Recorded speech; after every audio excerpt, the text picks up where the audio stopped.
L'embouchure de la Somme dans la Manche forme une vaste baie de 70 km² comprenant deux espaces différents. L'un, mélange de sable et de vase, est recouvert 2 fois par jour par la mer. C'est la Slick que l'on découvre ici. L'autre est submergé seulement aux très grandes marées. C'est le Shore, prairie salée très appréciée par des centaines de moutons et qui s'agrandit inexorablement. Abbeville, situé à 12 km à l'intérieur des terres, était au Moyen Âge un port de mer. La baie s'ouvre dans la Manche entre la ville du Crotoy et la pointe du Hourdel. Le chemin de fer touristique contourne la baie sur 25 km avec une traction vapeur du Crotoy à Saint-Valery et diesel de Saint-Valery à Cailleux. 2 trains circulent en même temps sur le réseau vapeur. Lorsqu'un convoi quitte le Crotoy, l'autre part de Saint-Valery. Ils se croisent à Noyelles avant de rejoindre leurs terminus respectifs. Le Crotoy est le terminus nord de la ligne touristique.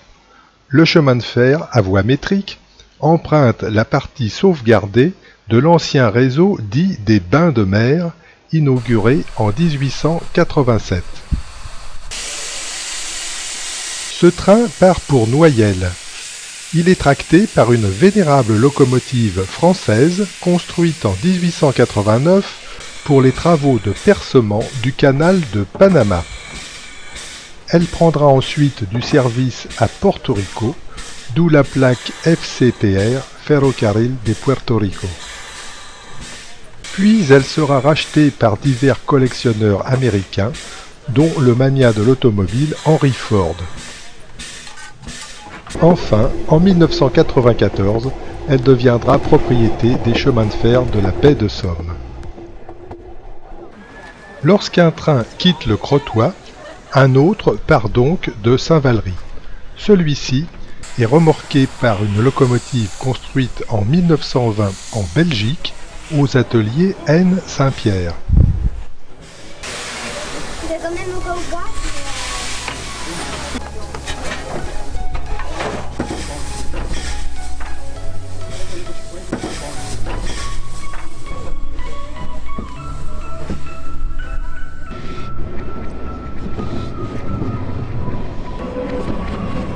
Rapidement, le train aborde un pont où l'on observe les imposantes portes et écluses édifiées pour relâcher l'eau de la Somme à marée basse. Les premiers ouvrages de ce type furent construits sous Napoléon III. On espérait ainsi stopper l'envasement de la baie, mais le dispositif n'a pas fonctionné car le volume d'eau libéré est trop faible, ce qui rend l'effet de chasse inefficace.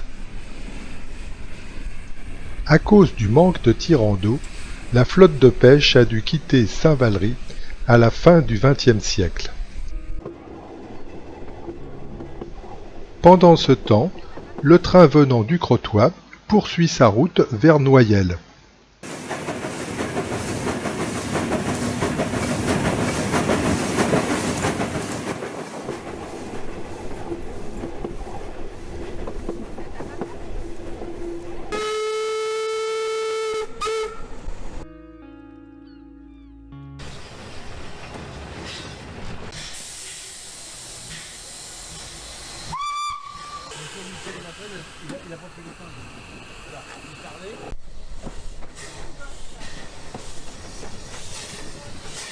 Le croisement des 2 trains s'effectue à Noyelles. Les locomotives se placent à l'autre extrémité des convois avant de remorquer chaque train en marche arrière sur la seconde partie du réseau.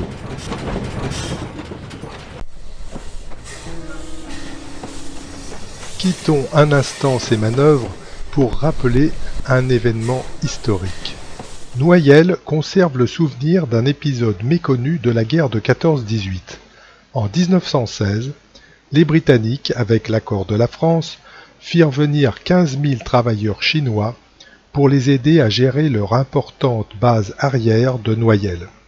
ces Chinois n'ont jamais combattu, mais ils exécutaient des tâches pénibles, terrassement de tranchées, construction d'ouvrages, manutention de munitions, déminage, ramassage des blessés et des morts. Atteints par la grippe espagnole, ou le choléra, ou la tuberculose, 849 coulis du contingent d'ouvriers chinois sont enterrés à Noyelles. Continuons vers Saint-Valery avec le train venant du Crotoy. Sur cette partie de la ligne, on constate que la voie est double.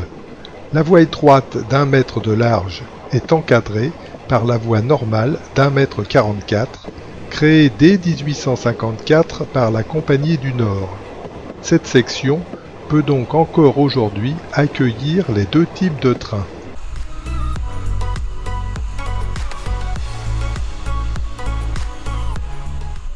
À Saint-Valery, nouvelle inversion de la locomotive avant de repartir. Alors oui, il faut prononcer Saint-Valery en souvenir du moine Valricus qui fonda la ville au 7e siècle. Ce phoque résume bien à lui tout seul le problème du comblement de la baie. On a l'impression qu'il nage dans la Somme. En réalité, il se prélasse sur un banc de sable, à fleur d'eau, à seulement 50 mètres du centre de Saint-Valery.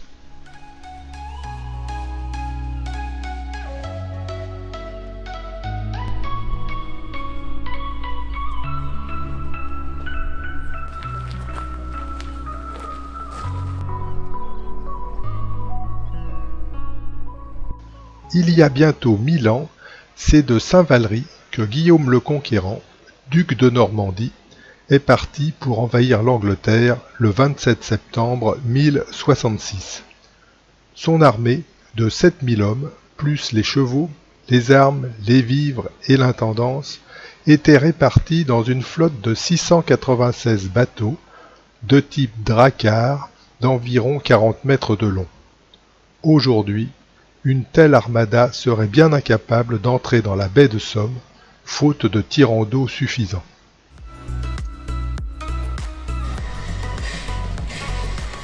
Embarquons dans le train à traction diesel qui relie Saint-Valery à la station balnéaire de Cayeux-sur-Mer, qui est le terminus sud du réseau.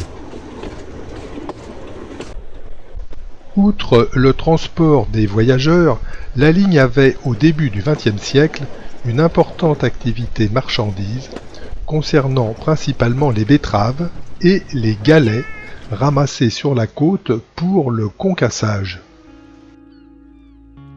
Le bandeau Brighton-Plage, prononcé Brigton, fut ajouté à la gare de Cayeux en 1914, mais l'essor de Brigton, station balnéaire récente, fut stoppé net par la Grande Guerre.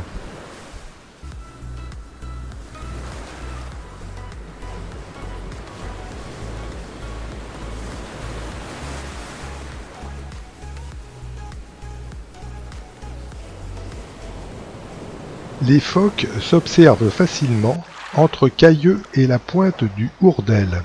Ils adorent se prélasser à marée basse sur les bancs de sable. La colonie compte environ 600 animaux. Maman phoque accouche après 11 mois de gestation. Le jeune, appelé Blanchon, doit donc savoir se débrouiller seul en 1 mois. Très bien. Voilà.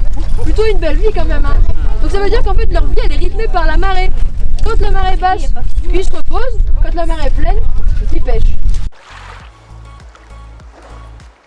Si les phoques sont de grands amateurs de poissons, ils se nourrissent d'espèces peu pêchées et ne sont donc pas des concurrents pour les professionnels de la mer.